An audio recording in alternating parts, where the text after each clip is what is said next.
यानंतर मी doctor Shrikant Patil sir यांना विनंती करतो, अध्यक्ष बालकुमार साहित्य सभेचे या ठिकाणी आपले मनोगत व्यक्त करतील.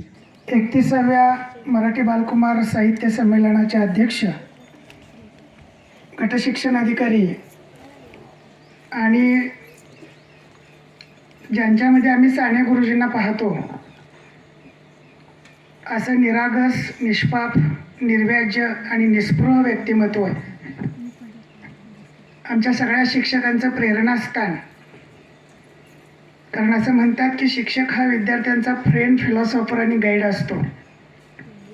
पण आमच्या दृष्टीने friend, philosopher, guide and God असणारे आजचे संमेलनाध्यक्ष डॉक्टर सुतार साहेब, या कार्यक्रमाचे अध्यक्ष नवशिक्षण प्रसारक मंडळ पन्हाळा आदरणीय प्रकाश गवंडी साहेब, या विद्यालयाचे सन्माननीय मुख्याध्यापक आणि स्वागताध्यक्ष आदरणीय माने सर, ज्यांनी आपलं मनोगत व्यक्त केलं, ते मोरे साहेब, ज्यांनी अनेक वर्ष कोडोली या ठिकाणी अध्यापक महाविद्यालयामध्ये काम केलं, ते सन्माननीय कुराडे सर, ज्यांचा माझा पूर्वीचा परिचय होता त्याला आज उजाळा मिळाला, ते विजय पाटील सर. कारण त्यांचे चुलते इतिहासाचे अभ्यासक जी डी पाटील सरांचा माझा स्नेह हा अतिशय जिव्हाळ्याचा आणि जीवाभावाचा होता. अमरसिंह भोसले साहेब, ज्यांच्या येण्याने हे संमेलन पवित्र झालं. कोल्हापुरामध्ये आदरणीय लवटे सर, चंद्रकुमार नलगे सर यांच्या समवेत ज्यांच्यासमोर आम्हाला नतमस्तक व्हावंसं वाटतं, ते जी पी माळे सर, आदरणीय कुरळे वहिनी, आणि व्यासपीठावरती तितकीच दिग्गज आणि तोलामोलाची मंडळी आहेत. त्यांचा नामोल्लेख 1-2 मिनटं सर गेले तरी करणं क्रमप्राप्त आहे. ते आदरणीय आमच्या संस्थेचे ज्येष्ठ संचालक की ज्यांनी कसाल, जिल्हा रत्नागिरी या ठिकाणी अनेक वर्षे मुख्याध्यापक म्हणून काम केलं आणि ज्यांच्या कवितांची दखल दस्तूर खुद्द मधु मंगेश कर्णिकांनी घेतली आणि त्यांच्या कविता संग्रहाला प्रस्तावना लिहिली, त्यांचे नूतन संचालक शिवाजी पाटील सर. आज मला अतिशय आनंद आहे की या सभा मंडपामध्ये अशी दिग्गज माणसं आहेत की आपण मनोहरचा उल्लेख केला की पाठ्यपुस्तकातला लेखक म्हणून मनोहर सगळ्यांना परिचित आहे, सगळ्या जिल्ह्याला परिचित आहे, सगळ्या महाराष्ट्राला परिचित आहे. पण ज्यांचा उल्लेख आपण टाळूच शकत नाही की ज्यांची नुकत्याच बदललेल्या पाठ्यपुस्तकामध्ये इयत्ता पहिलीला झोका नावाची कविता आलेली आहे. त्या स्मिता पाटील मॅडम, सचिन बेंडवरचं नाव माहिती नाही असा महाराष्ट्रातला एकही जिल्हा नाही. पुणा विद्यापीठ असेल, मुंबई विद्यापीठ असेल, लोकमान्य टिळक महाराष्ट्र मुक्त विद्यापीठ असेल, या विद्यापीठांच्या मध्ये पाठ्यक्रमामध्ये, विद्यापीठीय अभ्यासक्रमामध्ये ज्यांचा कवितेचा समावेश आहे तो आमचा अतिशय जीवाभावाचा मित्र सचिन बेंडवर, आणि तितकीच तोलामोलाची मंडळी व्यासपीठाच्या समोर आहे. त्यामध्ये मला आमच्या विद्यापीठामध्ये दूरशिक्षणामध्ये अध्यापन करणारे आणि आमच्या संस्थेचे सन्माननीय संचालक रवी खैरे सर किंवा डॉक्टर पाटील साहेब, ज्याने क्रीडा प्रावीण्य आपल्या ठिकाणचं अंगीकृत ज्ञान विद्यार्थ्यांच्या मध्ये संक्रमित करून अनेक राष्ट्रीय खेळाडू तयार केले, ते क्षीरसागर सर. गीता पाटील मॅडम, आमच्या सभेचं वैशिष्ट्य आहे सुतार सर, त्यांचे 4 संचालक आता PhD करत आहेत. म्हणजे एक प्राथमिक शिक्षक जर जिद्द असेल, चिकाटी असेल, हिंमत असेल, धाडस असेल, निर्धार असेल आणि शिकायची जिज्ञासा असेल तर प्राथमिक शिक्षक सुद्धा उच्च विद्याविभूषित होऊ शकतो, चांगलं लिहू शकतो आणि आमच्या सभेचा तोच हेतू आहे. मला वास्तविक सगळ्या सन्माननीय संचालक महोदयांना त्या ठिकाणी मी सांगू इच्छितो, एक आठवड्यापूर्वीच नसीमताईंनी आम्हाला सांगितलं आमच्या बालकुमार सभेचे जे 4 पिलर आहेत त्यामध्ये नसीमताई आहे आणि ताईंचा शब्द मी डावलू शकत नाही.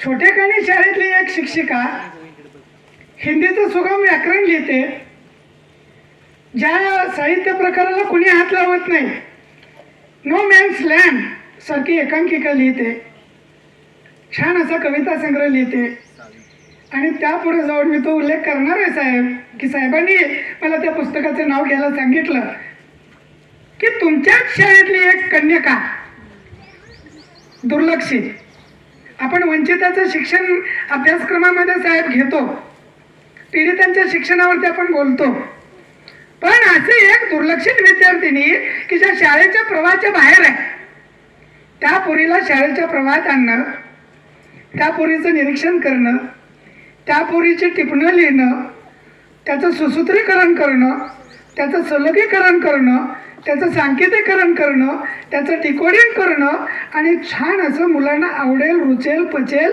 समजेल अशा भाषेमध्ये कादंबरी लिहिण्याचं काम नसीमताईंनी केलं आणि त्यांनी गेल्याच आठवड्यात आम्हाला सांगितलं की सर बिद्रीचं संमेलन कॅन्सल करा, ते आपण पुन्हा घेऊया, पण हे संमेलन माझ्या शाळेत घेऊया, कारण माझ्या शाळेतल्या 8वीच्या आणि 9वीच्या मुलांना या संमेलनाचा लाभ झाला पाहिजे आणि माझा सुद्धा अध्यक्ष झाल्यानंतर हाच हेतू आहे की निकाडे सर पाठ्यपुस्तकात येतील. आज ना उद्या सुतार साहेबांची कविता विद्यापीठी अभ्यासक्रमामध्ये लागेल, पण या शाळेतल्या एखाद्या पोराची किंवा पोरीची कविता पाठ्यपुस्तकात आली तर त्याच्यासारखं चांगलं फलित या संमेलनाचं दुसरं असू शकत नाही. आणि म्हणून मला तुमच्या शाळेचं संचालक मंडळींना मी सांगतो, खरंच या पोरांचं कौतुक आहे. एवढी शांत वृत्तीनं अशा कडक उन्हामध्ये अगदी निष्पाप भावनेनं ऐकण्यासाठी आणि जाणून घेण्यासाठी ही नवी पिढी बसलेली आहे. मी सभेचा अध्यक्ष म्हणून सांगतो की या सगळ्या पोरांना शेवटी जाताना आम्ही एक ग्रंथ भेट देणार आहे. या सगळ्या पोरांना जे हजर राहतील शेवटच्या सत्रापर्यंत, या सगळ्या पोरांची मनाची भूक भागवण्यासाठी आम्ही पैशाला महत्त्व देत नाही, आम्ही पदाला महत्त्व देत नाही. काल निकाडे सर होते, आज मी आहे, आणखी 2 वर्षानंतर आणखी कोणी असेल, पण शेवडे गुरुजींनी हे जे रोपटं लावलं ते रोपटं आज वटवृक्षात 31 वर्षाची अव्याहत अशी वाटचाल आहे आणि या सभेतनं अनेक चांगली पोरं लिहिती व्हावीत. चालू वर्षाच्या पाठ्यक्रमामध्ये 5व्या इयत्तेमध्ये पाठ्यपुस्तकामध्ये एका मुलगीची कविता आहे की जी मुलगी 5वीला आहे.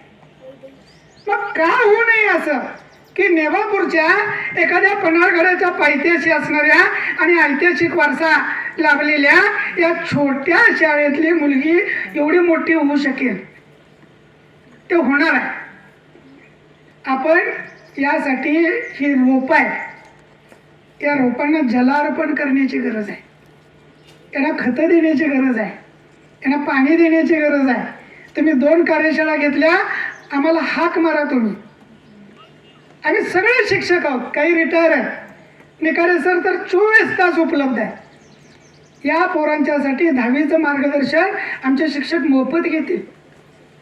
हेतू एकच आहे की या शाळेचा विद्यार्थी गुणवत्ता हासिल करणारा ठरावा, या शाळेचा विद्यार्थी उद्याचा लेखक घडावा, या शाळेची विद्यार्थिनी उद्याची चांगली कवयित्री व्हावी. एकच उदाहरण सांगतो, मी 8व्या इयत्तेत होतो. शिक्षक काय करू शकतात, सुतार साहेब, मला VG बोराडे नावाचे मराठीला शिक्षक होते आणि कोल्हापूरला लक्ष्मण मानेंचं व्याख्यान होतं. मी सरांना हट्ट केला की सर मला त्या लेखकाला बघायचं आहे. सर मला त्यांची लक्ष्मी गाडी होती त्या काळात, त्या गाडीवरनं घेऊन मला कोल्हापूरला आले. मी लक्ष्मण मानेंना पाठ्यपुस्तकातला लेखक 26 नंबरचा धडा, उपरा नावाचा, साळत जायचा नावाचा धडा, लेखकाला डोळं भरून बघितलं आणि त्या दिवशी मनामध्ये ठाण या ठिकाणी बांधलं की मला असं घडायचं आहे, मला पाठ्यपुस्तकात द्यायचं आहे, मला विद्यापीठात यायचं आहे, माझी कविता कुणीतरी वाचली पाहिजे, माझ्यावरती कुणीतरी अभ्यास केला पाहिजे. ती आळद आणि हो गोरी एका दिवसात होत नाही. तब्बल 12 वर्ष गेलीत. मी व्यावसायिक अर्हता पूर्ण केली आणि त्यानंतर तब्बल 30 वर्ष गेलीत सुतार साहेब. आणि कोरोना काळानंतर एका वर्षात 6 विद्यापीठामध्ये माझी पुस्तकं अभ्यासाला लागली. हे फलित कशाचं आहे? मला बालकुमार सभेचं मी आमच्या संचालकांना अजून सांगितलेलं नाही. मी शाळेत होतो तेव्हा मला बालकुमारचं बक्षीस मिळालेलं होतं. आमच्या सभेचा हेतूच ही आहे की इथनं बक्षीस घेऊन जाणारा पोरगा, इथनं बक्षीस घेऊन जाणारी पोरगी ही उद्याच्या लेखनाच्या प्रवाहामध्ये दिसावी, तर आम्ही जे काम करतोय त्याला अर्थ आहे. आणि ते काम अर्थपूर्ण होण्यासाठी आम्ही सगळा त्याग, सगळं डिवोशन द्यायला तयार आहे. त्या सगळ्या मुलांच्यासाठी तुम्ही लिहिते व्हा, तुम्ही चांगलं वाचा. लोक सांगतील आमचे की तुम्ही कथा वाचा, कविता वाचा, कादंबरी वाचा. माझं मत वेगळं आहे. तुम्ही पहिल्यांदा काही नाही वाचलं तरी चालेल, पहिल्यांदा क्रमिक पुस्तक वाचा. अभंगवाणी ज्ञानेश्वरीचा आता कुठं काळ आहे? अहो आमच्या डोक्यात टॉप 10ची गाणी आहे. पोरांना अभ्यासाला वेळ नाही, शॉर्टकटचा काळ आहे. बोर्डाने CCTV बसवले, नाहीतर कॉप्यांचा सुकाळ होता. अभंगवाणी ज्ञानेश्वरीचा आता कुठं काळ आहे? अहो आमच्या डोक्यात टॉप 10ची गाणी आहेत, अभ्यासाला वेळ नाही, शॉर्टकटचा काळ आहे आणि पुस्तकं बाजारात मिळत नाहीत, गाईडचा सुकाळ आहे.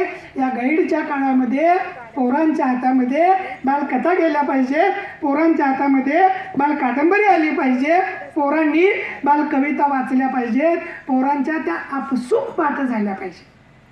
पहिलीला मॅडमांची कविता आहे झोका नावाची. एक वेळा वाचा पोरांनो आज घरी गेल्यानंतर. मी मॅडमांचं कौतुक करतोय असं समजू नका, त्या पात्रच आहेत त्याला. एक वेळा वाचा, कविता तुमची पाठ होईल. शब्दामध्ये काय ताकद असते, काय जादू असते, हे आज तुम्हाला दिवसभर शिकायचं आहे. आणि म्हणून त्याग केल्याशिवाय हे ऊन आहे किंवा मला भूक लागलेली आहे किंवा आणखी मला घरी जायचं आहे, एक दिवस सोसायचं, नक्की तुम्हाला आनंदच मिळेल. आणि माझी अशी खात्री आहे, मी पॉझिटिव्ह, कारण मी सकारात्मक आहे. मी पॉझिटिव्ह, मी शार्प, मी फ्री, मी अलर्ट. तुम्ही पुढे या, मोकळेपणानं बोला, तुम्ही सावध राहा, तुम्ही सकारात्मक राहा. यश तुमचंच आहे. आणि याच शाळेतला विद्यार्थी आपण सेवानिवृत्त झाल्यानंतर ह्या बाल सभेची धुरा ही पोरं चालवणार आहे. आणि म्हणून आजचं संमेलन आमच्यासाठी नाही, आजचं संमेलन या पोरांच्यासाठी आहे. बाळांनो, तुम्ही याचा लाभ घ्या, तुम्ही लाभ घ्याल याची मला खात्री आहे. कारण माझा सगळ्यात जास्त विश्वास हा विद्यार्थ्यांच्यावरती आहे. कारण विद्यार्थी ही आमची सगळ्यात मोठी प्रॉपर्टी आहे. आणि भले आमच्याकडे गाडी नसेल किंवा भले आमच्याकडं या ठिकाणी भौतिक सुविधा नसतील, पण आमची सगळ्यात मोठी श्रीमंती काय आहे तर आमचे हे विद्यार्थी आहेत. हे विद्यार्थी लिहिते व्हावेत, तर आमचं संमेलन हे यशस्वी झालं असं मी मानेल आणि ते नक्की होईल अशा प्रकारचा आशावाद व्यक्त करतो आणि मी माझं मनोगत संपवतो. जय हिंद, जय महाराष्ट्र.